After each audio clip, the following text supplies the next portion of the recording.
കോഴിക്കോട്ടേക്ക് പോകുന്നു. പൂനെയിൽ നിന്ന് കാണാതായ സൈനികൻ കോഴിക്കോട് എരഞ്ഞിക്കൽ സ്വദേശി വിഷ്ണുവിനെ ഉടൻ ഏലത്തൂർ പോലീസ് സ്റ്റേഷനിലെത്തിക്കും. ബംഗളൂരുവിൽ നിന്നാണ് പ്രത്യേക അന്വേഷണ സംഘം വിഷ്ണുവിനെ കണ്ടെത്തിയത്. വിഷ്ണു മാറി നിന്നത് സാമ്പത്തിക ബാധ്യത കാരണമെന്നാണ് സൂചന. വിഷ്ണുവിന്റെ കുടുംബം ഇപ്പോൾ ഏലത്തൂർ പോലീസ് സ്റ്റേഷനിൽ എത്തിയിട്ടുണ്ട്. വിവരങ്ങളുമായി സിനോജ് തോമസ് ചേരുന്നു. സിനോജ്, അല്പസമയത്തിനുള്ളിൽ വിഷ്ണുവിനെ പോലീസ് സ്റ്റേഷനിലേക്കാണ് കൊണ്ടുവരിക അല്ലേ?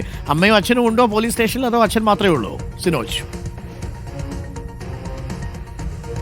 അരുൺകുമാർ, അമ്മയും അച്ഛനും വന്നിട്ടുണ്ട്. മാൻ മിസ്സിംഗ് കേസാണല്ലോ, അതുകൊണ്ട് തന്നെ പോലീസ് നേരിട്ട് ഈ ഏലത്തൂർ പോലീസ് സ്റ്റേഷനിൽ എത്തിക്കും. അതിനുശേഷം കോടതിയിൽ ഹാജരാക്കിയ ശേഷം മാത്രമേ മാതാപിതാക്കൾക്കൊപ്പം വിട്ടു നൽകാൻ കഴിയുള്ളൂ. അതാണ് നിയമ നടപടിക്രമം എന്ന് പറയുന്നത്. കാരണം എഫ്ഐആർ ഇട്ട് അന്വേഷിച്ച് പോലീസ് കണ്ടെത്തിക്കൊണ്ടുവരുന്ന ആളാണ്, കാണാതായി കണ്ടെത്തിക്കൊണ്ടുവരുന്നതാണ്. അതുകൊണ്ട് തന്നെ കോടതി നടപടിക്രമങ്ങൾ പൂർത്തിയാക്കിയ ശേഷമാണ് സൈനികനായ വിഷ്ണുവിനെ വീട്ടുകാർക്കൊപ്പം വിടുക.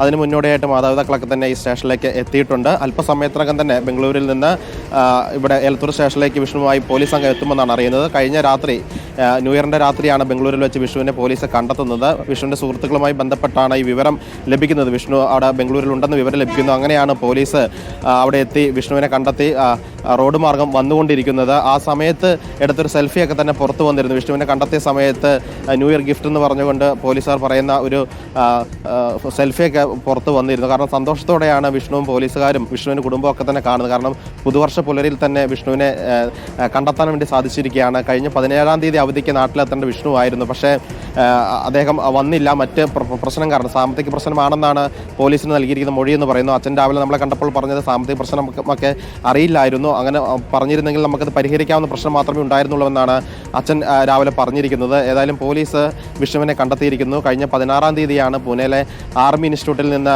വിഷ്ണുവിനെ കാണാതാവുന്നത്. കോഴിക്കോടേക്ക് ട്രെയിൻ മാർഗം വരുന്നുവെന്നാണ് 17-ാം തീയതി ഉച്ചയ്ക്ക് 2:15 അമ്മി ഫോണിൽ വിളിച്ച് വിഷ്ണു അറിയിക്കുന്നത്. പക്ഷേ അന്ന് രാത്രി വീട്ടിലെത്തിയില്ല. അങ്ങനെയാണ് ഈ ഏലത്തൂർ പോലീസ് സ്റ്റേഷനിൽ പരാതി നൽകുന്നത്. അതിനുശേഷം പോലീസ് ഒരു 3-അംഗ സംഘത്തെ പ്രത്യേകമായി നിയോഗിക്കുന്നു. അങ്ങനെ ആ 3-അംഗ സംഘം പൂനെയിലെത്തി അന്വേഷണം നടത്തുന്നു.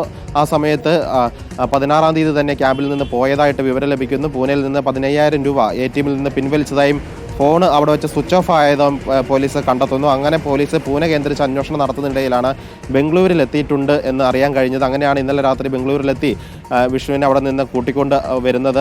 ഏതായാലും ഈ മാസം തന്നെയാണ് വിഷ്ണുവിൻ്റെ വിവാഹം നടക്കാൻ വേണ്ടി പോകുന്നത്. അതിനുവേണ്ടിയുള്ള ഒരുക്കങ്ങൾ നടക്കുകയായിരുന്നു. അതിന് മുന്നോടിയായിട്ടാണ് ഒരു 20 ദിവസം ഡിസംബർ 17 മുതൽ ജനുവരി 5 വരെ വിഷ്ണു അവധിയെടുത്ത് നേരെ നാട്ടിലേക്ക് വരാതെ മറ്റൊരു വഴിക്ക് പോവുകയായിരുന്നു. സാമ്പത്തിക പ്രശ്നം എന്നാണ് പറയുന്നത്. ഏതായാലും കുടുംബം വളരെ സന്തോഷത്തിലാണ്. രാവിലെ അമ്മ പറഞ്ഞിരുന്നു മകന് 2 അടിയൊക്കെ കൊടുക്കുമെന്ന് സങ്കടത്തോടെ പറഞ്ഞിരുന്നു. കാരണം അമ്മയുടെ സ്നേഹം കൊണ്ട് പറഞ്ഞതാണ്. അച്ഛൻ പറഞ്ഞു വഴക്ക് പറയില്ല എന്ന് പറഞ്ഞു. ഇനി കല്യാണം നടത്തണം, വിവാഹം നടത്തേണ്ടതുണ്ട്. അത് 12-ാം തീയതിയാണെന്നാണ് പറഞ്ഞത്. ഏതായാലും വിഷ്ണുവിന് വേണ്ടി കാത്തിരിക്കുകയാണ്. വിഷ്ണുവിൻ്റെ അയൽവാസികളും ബന്ധുക്കളും എല്ലാവരും ഇവിടെ എത്തിയിട്ടുണ്ട്. അച്ഛനും അമ്മയും അല്പസമയം മുൻപാണ് സ്റ്റേഷൻ്റെ അകത്തേക്ക് വന്നത്.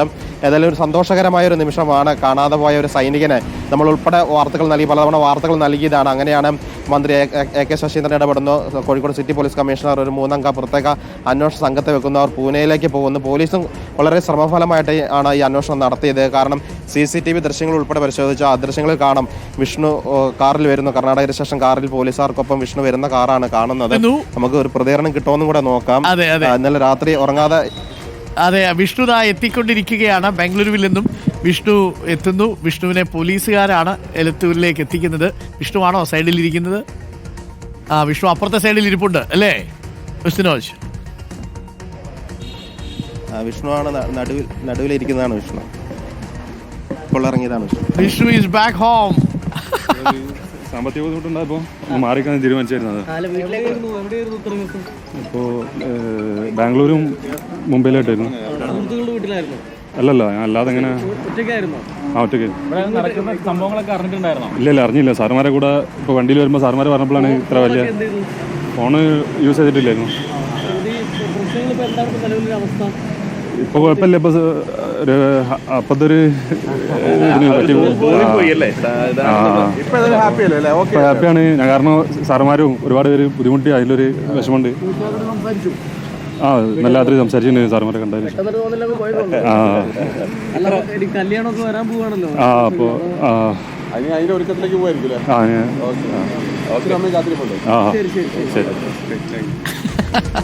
വിഷ്ണുവാണ് പ്രതികരിച്ചത്. പാവം വിഷ്ണു ഒരു വളരെ സന്തോഷത്തിൻ്റെ കല്യാണ തിരക്കിലേക്ക് വന്നിറങ്ങേണ്ട വിഷ്ണുവാണ്.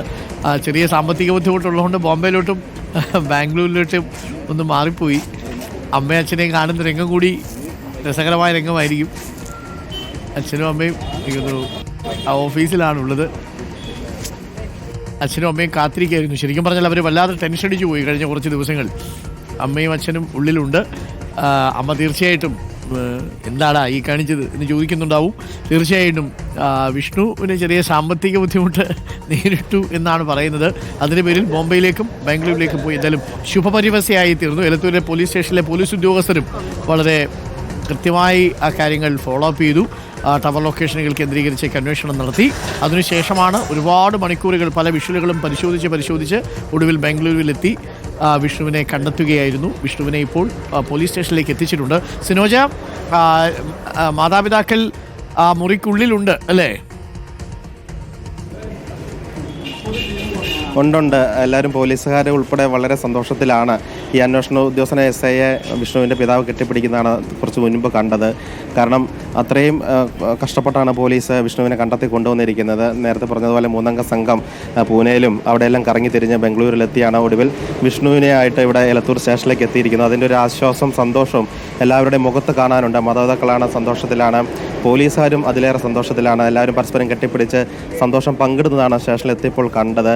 ഏതായാലും വിഷ്ണുവിൻ്റെ വാക്കുകൾ കേട്ടല്ലോ, ഒരു തോന്നൽ തോന്നി അങ്ങനെ പോയി എന്ന് പറയുന്നു.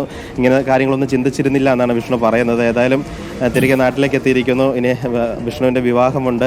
എല്ലാവരും സന്തോഷത്തിലാണ്. ന്യൂ ഇയർ ദിവസം തന്നെ ഇങ്ങനെ ഒരു സന്തോഷം ഉള്ള ഒരു വാർത്ത വന്നിരിക്കുന്നു. മകനെ തിരിച്ചുകിട്ട സന്തോഷത്തിലാണ് അച്ഛനും അമ്മയും വിഷ്ണുവിൻ്റെ അരഞ്ഞക്കിലുള്ള അയൽവാസികളും ബന്ധുക്കളും എല്ലാവരും ഉള്ളത്. അതിലേറെ ഈ എലത്തൂർ പോലീസ് സ്റ്റേഷനിൽ പോലീസുകാരും വളരെ ഹാപ്പിയാണ്. അരുൺകുമാർ, ഓക്കെ, എല്ലാവരും ഹാപ്പിയാണ്. വിഷ്ണുവിൻ്റെ അമ്മ ഹാപ്പി, വിഷ്ണുവിൻ്റെ അച്ഛൻ ഹാപ്പി, വിഷ്ണു ഹാപ്പി, വിഷ്ണു കല്യാണം കഴിക്കാൻ പോകുന്ന ആ പെൺകുട്ടി ഹാപ്പി, മൊത്തത്തിൽ ഹാപ്പി. അപ്പോൾ എല്ലാവരും ഹാപ്പിയാണ്, വിഷ്ണുമോനും ഹാപ്പിയാണ്. അപ്പോൾ ഒന്ന് ആലോചിച്ച് നോക്കി, ചെറിയ സാമ്പത്തിക ബുദ്ധിമുട്ടൊക്കെ വരുമ്പോൾ മാനസിക പ്രശ്നങ്ങളൊക്കെ വരും. അപ്പോൾ നാട്ടിൽ പോയി ഈ സാമ്പത്തിക ബാധ്യതകളായിട്ടൊക്കെ ഇറങ്ങിയാൽ എങ്ങനെ? ഒരു മിലിറ്ററി ഉദ്യോഗസ്ഥനല്ലേ, ഇതൊക്കെ നേരിടണം. താങ്കളൊരു കേന്ദ്ര സർക്കാർ ജീവനക്കാരൻ കൂടിയല്ലേ, ടെൻഷൻ ഉണ്ടാവും. നമുക്ക് പറയാൻ പറ്റില്ലല്ലോ. ബെന്യാമിൻ പറഞ്ഞതുപോലെ നമ്മൾ അനുഭവിക്കാത്ത നമ്മുടെ വിഷമങ്ങൾ നമ്മളെ സംബന്ധിച്ച് ഒരു കെട്ടുകഥ മാത്രമാണ് അല്ലേ? അപ്പോൾ അങ്ങനൊരു പ്രശ്നമുണ്ട്. അപ്പോൾ അതുകൊണ്ട് വിഷ്ണുവിനെ അറിയുള്ളൂ, വിഷ്ണുവിൻ്റെ സങ്കടം. ഇന്നലെ സങ്കടങ്ങളൊക്കെ മാറ്റിവെച്ച് അച്ഛൻ്റെ അമ്മയുടെയും കൂടെ ഇരിക്കുക, കല്യാണം കഴിക്കാൻ പോകുന്ന പുതിയ പങ്കാളിക്കൊപ്പം കുറച്ച് സമയമൊക്കെ ചിലവഴിക്കുക, ഇനി അങ്ങോട്ട് ഗംഭീരമായിട്ട് ജീവിക്കുക വിഷ്ണു.